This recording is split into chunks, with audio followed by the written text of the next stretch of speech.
I would like to thank the Academy. Okay. The one thing for sure I'm not going to talk about tonight is the Academy Awards, except I want to say, Stephen, you didn't win. I'm really sorry. But Stephen had a couple of great films that were under consideration, and we're going to show them here at CBST. We're going to have our own. Did anybody see Flea? An amazing documentary. That's Stephen's film. So we're going to have a great film series here, and we'll offer our own award.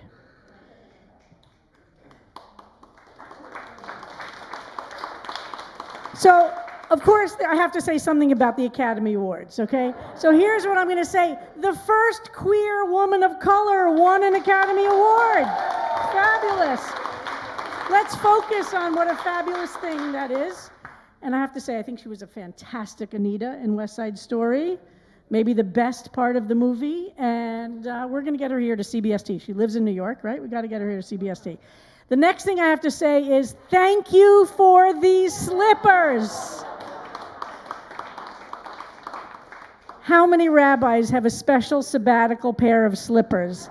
I'm not going to retire them. They will continue to give me a great deal of comfort. The synagogue gave me these slippers when I was off on sabbatical, and they came in with great use. So listen, CBST was in great hands while I was gone. Let's acknowledge that. Tonight is bittersweet because yes, I'm back, and yes, it's April Fool's, but I am really back, but it marks 4 months from today, Rabbi Rapport will no longer be our associate rabbi. So I feel very bittersweet coming back.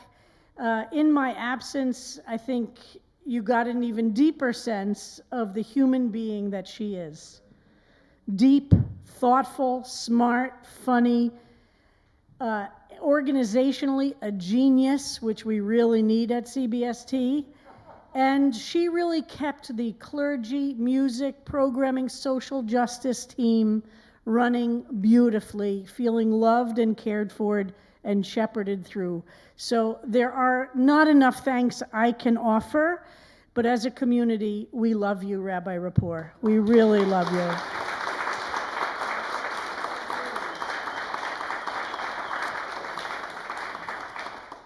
I'm not going to give all the thank yous tonight that there are to offer. They will happen over the course of time, but especially next Friday night, Rabbi Cohen will be here to have a more formal thank you and goodbye. We wanted to do it on a night that I was here, so schedules being what they are in real life. So she's going to come back next Friday night and be with us with her whole family. And it'll be a chance for us to really thank her. So if you want to sponsor a Kiddush then to thank her, to acknowledge her, next Friday night's a good time to do it. So many people at CBST keep this place running. And as I have said many times to different people, 90% of what the clergy do is known by 10% of the congregation. And 10% of what the clergy do is seen by 90% of the congregation. And I can't emphasize enough how much work has to happen if somebody in the role that I'm in steps out of the system for 6 months. So Rabbi Rapport, Rabbi Cohen, the entire clergy team, our fabulous interns, Sam Rosen, our cantorial intern, soon to be cantor Sam Rosen, soon to be CBST's cantor Sam Rosen. Sam's ordination is in May, and we are anticipating it with so much excitement. And our Cooperberg Rittmaster Rabbinical intern, Yael Werber, will soon be our assistant rabbi in August, and her ordination is also, I think, in May. I don't have the exact date. Joyce Rosenzweig carries the music of CBST, and I promise you, 99% of what she does, most people don't see. Not only because it's in the middle of the night, but, but because she works so hard to really seamlessly bring together the music that has created the soundtrack of CBST. And her partnership with Sam is extraordinary. And when we have Sam here full-time as our cantor, we can see so much opportunity for growth and the evolution of who we are as a community. And I'm thrilled that the concert, our CBST annual concert in June, will feature Sam's senior thesis, his senior musical presentation. Some of you were there when he did it at HUC. Expanded, and of course with many new elements, but what a fabulous thing to do for his last year. At that point, you'll be cantor, right? That at the point of the so how wonderful that will be. We're so looking forward to that. Yolanda Podosinski and the entire staff at CBST also cannot be thanked enough. And I'm so grateful to the entire staff. We had a new staff person who's the clergy administrative person who I didn't even meet till today. And we're thrilled that they are part of our team at CBST. And we're going to figure out more ways for the backroom staff to be visible at CBST as well, because so much happens to make this a Friday night Shabbat possible, as anybody who's ever worked on a project or an organization knows. The board at CBST. Let's talk about Sabrina Farber.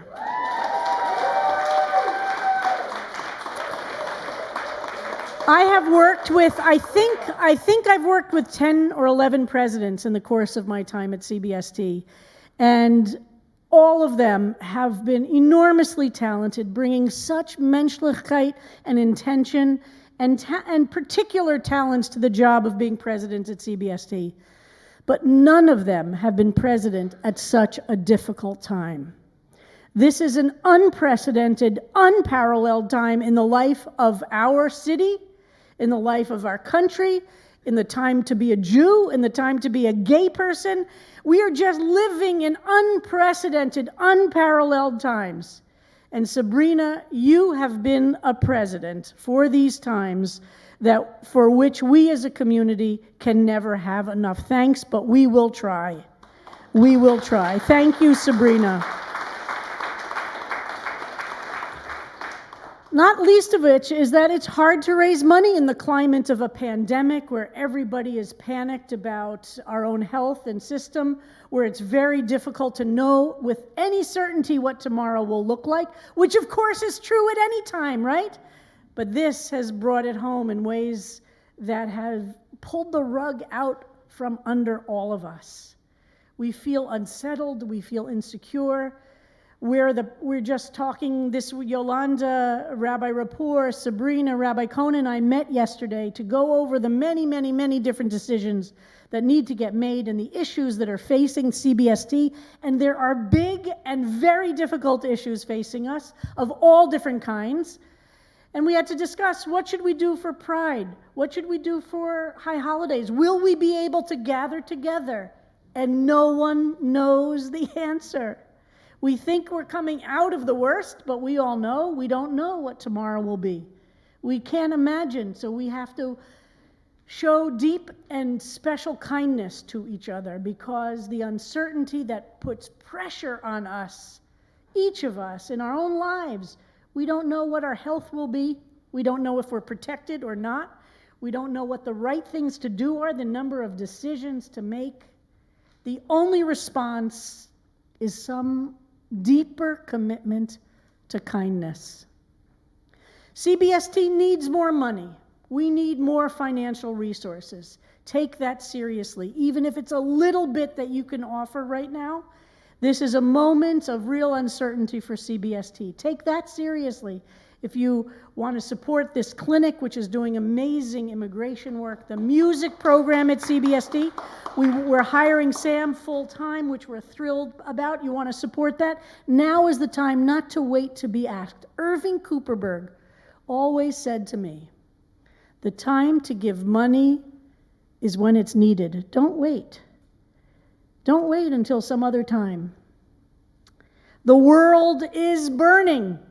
Okay, I promised myself I would not say, but it's bad. It's really bad. We can look around the world and we see the things that we see. The world is burning. It is on fire. Terror attacks in Israel have left 11 dead in these brutal, horrific attacks on the streets of Beersheba and Hadera and Tel Aviv and Bnei Brak. Brutal, brutal attacks of hatred targeting Israelis. Some Jews, as it turns out, one who was killed is Druze, another was an Arab citizen of Israel. We see the pain in the world feels overwhelming when we look around. We don't know where the situation with Ukraine will bring us. So, during this sabbatical, I have so much to tell you about what these 6 months were for me. I can't do it all tonight. You will hear about it in the weeks and months to come as I digest it and think about it more and have time to be able to offer you some other thoughts. But I want to just share some big picture, maybe 35,000 foot. One of the things that surprised me a lot during the sabbatical was how much I experienced in these 6 months, some of what the last 7 years have been like, that I didn't totally take in during the 7 years. What do I mean by that? In some ways, having the spaciousness of not having 12 hours a day of Zoom and not having constant responsibilities, I started to feel the space. I had the space and time to experience the despair, the sadness, the lethargy, the anger, the fear, and also to experience the power of hope.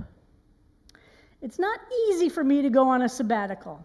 I have to tell you this, and this is a deep thing I share about myself. Do you know how on the airplane they always say, you know, if you're with a child, make sure that you put the mask on the kid first, and, the other way. You put your own mask on first, and then you put the mask on the child. I have a confession to make. Never in a million years would I do that. I think about it every time I go onto an airplane. I can't imagine, even though I understand the science behind it all, I can't imagine not putting a mask on somebody else before myself. I am programmed, I am built, every bone in my body is geared towards taking care of other people. So for me to go on a sabbatical is hard work. It's hard work for me not to be in a caretaking of an institution, of being responsible for thinking about the finances and thinking about how COVID is impacting all of you, of thinking about each of you as the primary responsibility in my life instead of myself. So a sabbatical forces me to shift those gears a little bit. I did it in a whole bunch of different ways, very profoundly, and maybe the most significant one was getting off of social media. Mostly, not completely. It's very hard to do it completely. Okay, so I'm not perfect, but I was really a lot off of social media. I didn't think about, oh my God, I'm thinking about something, let me post it. Let me see what so-and-so is thinking about. It was really an instructive experience to remove myself. 14 years ago, when I took my last sabbatical, social media wasn't such a thing. That wasn't such an important piece of my taking a break from a certain part of the world. It was a challenge for me to remove all of that. And like the world in which we live today, my sabbatical didn't turn out to be anything that I planned. How more real could something be, right? That's the world we're living in. Nothing we plan, nothing we imagine maybe in our lives or what things will look like turned out. I went on sabbatical just as Omicron was taking off. All of my travel plans had to be canceled. In December, I became very, very, very sick with a virus, not COVID, that had me completely knocked out for 3 weeks. Completely knocked out for 3 weeks. I recovered from the virus. It wasn't a serious virus, except that it made me very, very, very sick. I recovered from that, and then I got COVID. So Joyce loves this part, because I told Joyce I had this great plan. I wanted to do something so outside of my life. So what was I going to do? I was going to go, Joyce thinks I was totally nuts. But that's okay, that's what good friends are for, right? I was going to go to northern Minnesota to do a dog mushing cross-country ski trip in northern Minnesota in January. It was warmest minus 20 degrees. But I thought, okay, I was so excited. I paid for it. I had done all the paperwork, all the healthcare stuff, all the medical things. But then in December, I got so sick. It took me 6 weeks to recover. And so in January, I was recovering from being sick and too weak to go dog mushing in northern Minnesota. Joyce thinks that's a good thing. I went to sleep between 9 and 10 o'clock almost every night. It turns out I'm an early night person. Turns out I feel better when I go to sleep early and I sleep a whole night. An amazing revelation, right? But I'm so grateful to CBST for giving me this chance to have spaciousness in my life, to have air and room and to wake up and to have space to be able to breathe. I am so grateful. I've had time to study, to pray, to listen to a lot of great music, to visit with friends and family. I am so grateful. And that is what life is ultimately about, I feel, as you know. I am finishing my 30th year at CBST. And Susan, you've been a rabbi for more than 30 years at your congregation, right? There are not many of us. In fact, I think in Manhattan, maybe in New York City, I'm the longest serving non-Orthodox rabbi. I am the longest leader of an LGBT organization in the United States. Now, I don't say that with any simplistic gloating or anything, because we all say working in a Jewish organization, you have to do it dog years. Working in a gay organization, it's dog years. So just multiply those numbers. It's a long time. There are a couple of reasons it's been possible for me to be this long serving in an LGBT organization and in a synagogue filled with LGBT Jews and our friends. How shall we say? One of them is the existence of these sabbaticals. The ability to take a break makes it possible, just like Shabbos once a week makes those 6 days possible. We must take seriously giving ourselves breaks. Shabbos, in any way that you observe it, is about making the rest of your life possible as well. The second thing that has made it possible are the amazing lay leaders I've worked with at CBST. From the very beginning, Irving Cooperberg, and through all the generations of the presidents and the lay leadership I've worked with. That's the other piece. I want to publicly thank Bill Fern and Lou Rittmaster, who gave extra contributions this year to make it possible for us to engage Rabbi Ayelet Cohen. Her coming in, she wrote the Siddur with me. She wrote the book about CBST. She writes many of the prayers we offer. I knew that having her as part of CBST while I wasn't here would keep the ship moving along. And I also knew that she would be an excellent friend and colleague and teacher to Rabbi Rapport.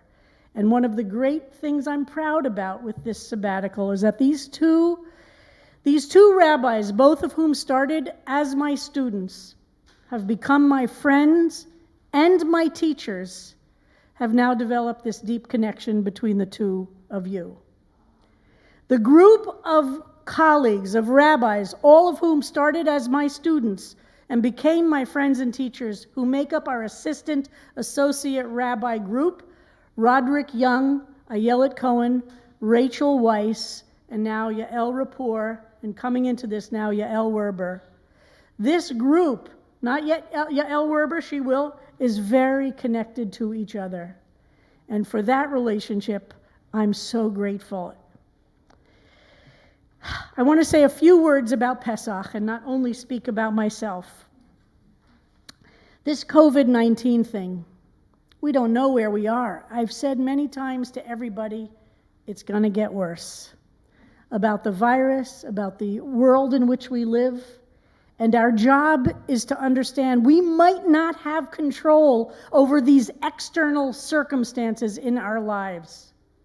What we have control over is how we respond, how we create joy in our lives no matter what. And I will remind us over and over again, in the worst of the time of AIDS, the 16 years in which AIDS decimated our community, 16 years during which there was no cocktail, there were no medications, that getting AIDS was a death sentence for most, 99%.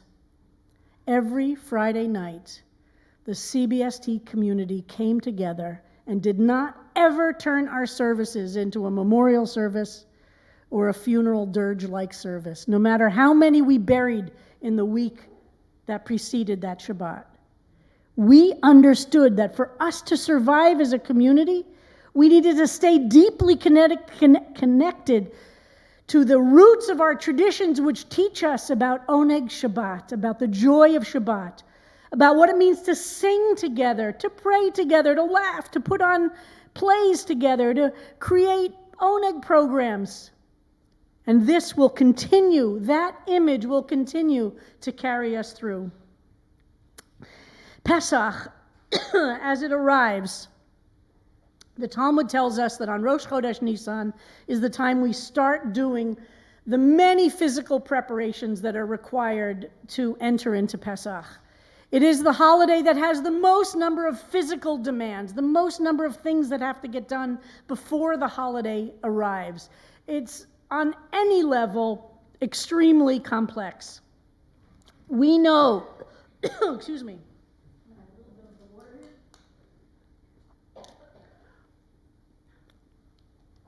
Pesach, Chag HaAviv, holiday of springtime, and Zman Cherutenu, the time of our liberation. During this sabbatical, I wasn't entirely separated from CBST, how shall we say. I was very involved as part of the search for our new assistant rabbi. I worked very hard making sure that we were able to engage Sam as our full-time cantor, worked with the process to make sure we would have 2 Cooperberg Ritmaster rabbinical interns for next year. Not too shabby to get all that done in these 6 months. Pretty amazing. And here we are, we arrive at this season of Pesach.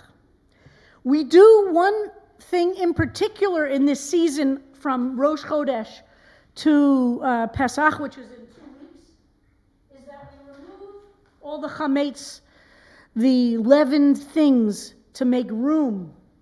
It's both real and a metaphor, of course. So I'm not going to keep saying that, but you get the idea. We remove the chametz, those things that are leavened, those things that some argue they're things that make us bloated or feed ourselves, our ego. We make room for new growth, for the springtime. Remember, it's Chag HaAviv, it's the spring festival, and it's the festival of liberation. These are 2, one natural, the other historical. I want to offer a teaching by my close friend and teacher, Rabbi Sharon Kleinbaum. Pesach is the holiday of the unexpected, right? Freedom is unexpected when it happens. It's about the journey out of Egypt, but it's also about the journey out of winter. Hinei hastav avar hageshem chalaf halach lo. Song of Songs, which we recite on Pesach. Here the winter, stav, however, in modern Hebrew is fall, but they didn't have fall in the Bible. It's so biblically we translate it as the winter has passed. The spring has come, the rain is over. This in some way is the bumper sticker I want to leave everybody with. It's not the winter is over forever and we'll never have winter again, because we know it's a cycle. We know that winter will come again. We know that spring is arriving, but it will be displaced by winter again. That is the very cycle of life.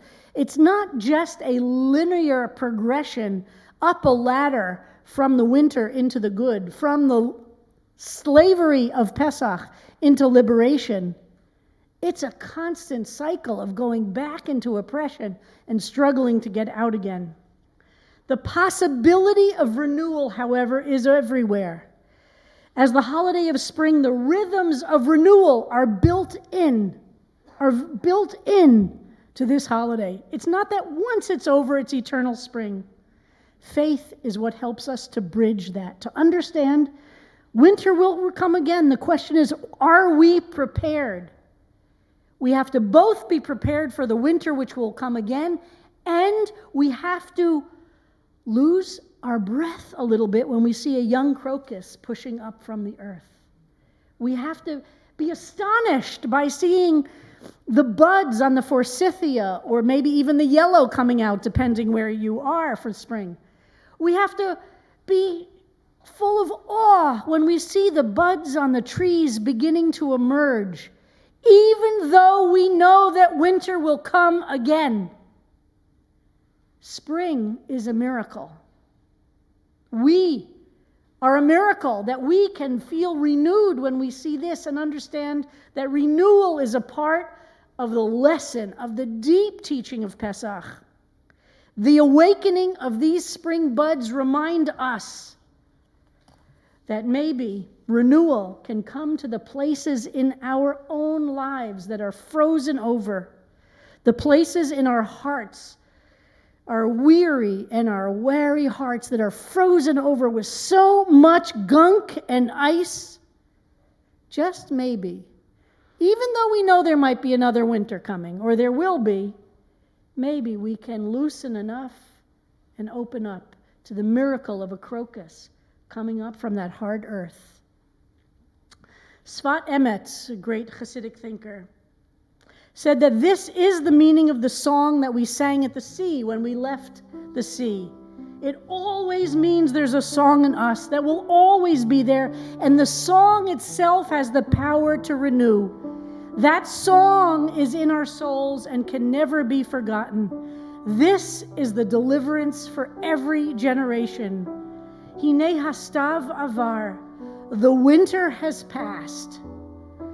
The rain is over.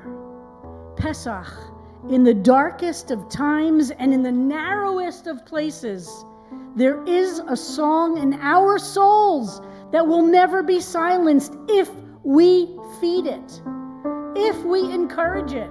If we don't give in to defeat or despair, that song will carry us through. The work of renewal takes a lot of preparation, just like Pesach takes a lot of preparation. But you know what happens? Liberation happens. B'chipazon. Suddenly the word is used.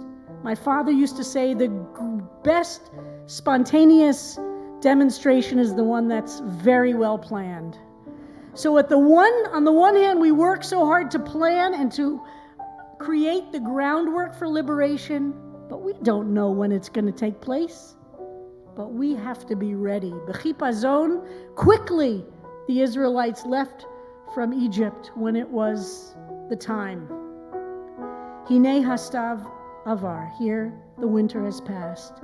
I pray for each of us that we can feel the winter passing in our hearts, our souls, that we can experience a crocus coming out somewhere inside of each of us, and we can have the joy and pleasure and awesome sense of the miracle in ourselves every time we see that crocus, every time we see a bud this spring. Let us remember, it is up to us to do the same. Hine hastav avar. Page 44, the words for Hine from Song of Songs.